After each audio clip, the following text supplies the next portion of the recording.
नमस्कार, मी मनोज पाठक. बातमीपत्रात आपले स्वागत. बातमीपत्राच्या सुरुवातीला बातमी आहे अर्थातच पुणे जिल्ह्यातून.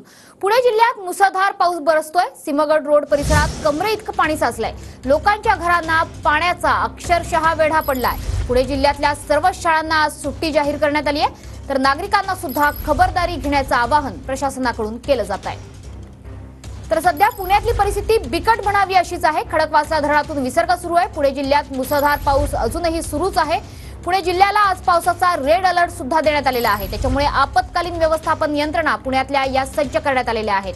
एकीकडे सिंहगड रोड परिसरात कमरे इतकं पाणी, तर दुसरीकडे भिडे पूल हा सुद्धा पाण्याखाली गेलेला आहे. खडकवासल्यातून मुठा नदी पात्रात 55,000 क्युसेक इतका पाण्याचा विसर्ग केला जातोय.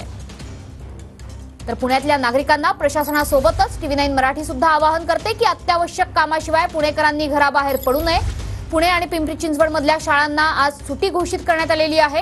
पुण्यातली परिस्थिती ही आता अधिकाधिक बिकट होत चाललेली आहे. आज दिवसभरात मुसळधार पावसाचा इशारा हवामान विभागानं पुण्यासाठी दिलेला आहे. पुण्यासाठी यापूर्वीच रेड अलर्ट सुद्धा घोषित करण्यात आलेला आहे. त्याच्यामुळे अनेक भागांमध्ये, विशेषतः सखल भागांमध्ये कमरे इतकं पाणी साचलंय.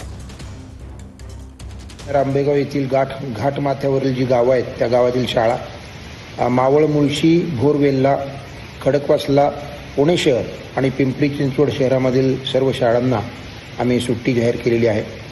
खबरदारीचा उपाय म्हणून सर्व ठिकाणी ज्या ठिकाणी पाणी शिरण्याची शक्यता आहे, जिथं पूल पाण्याखाली जाण्याची शक्यता आहे, त्या ठिकाणी महानगरपालिकेचे आणि आपत्ती व्यवस्थापनाचे अधिकारी आणि कर्मचारी तैनात आहेत. पोलीस प्रशासनाला देखील सतर्क राहण्याच्या सूचना दिलेल्या आहेत. पुणे आणि पिंपरी चिंचवड परिसरामध्ये पावसाच्या पाण्यामुळं आपण ट्रॅफिकमध्ये सुद्धा अडचणी येऊ शकतात. त्यामुळं शक्य असेल तरच आपण घराबाहेर पडा. खबरदारीच्या सर्व उपाययोजना नागरिकांनी घ्याव्यात असं मी आपल्याला आवाहन करतो.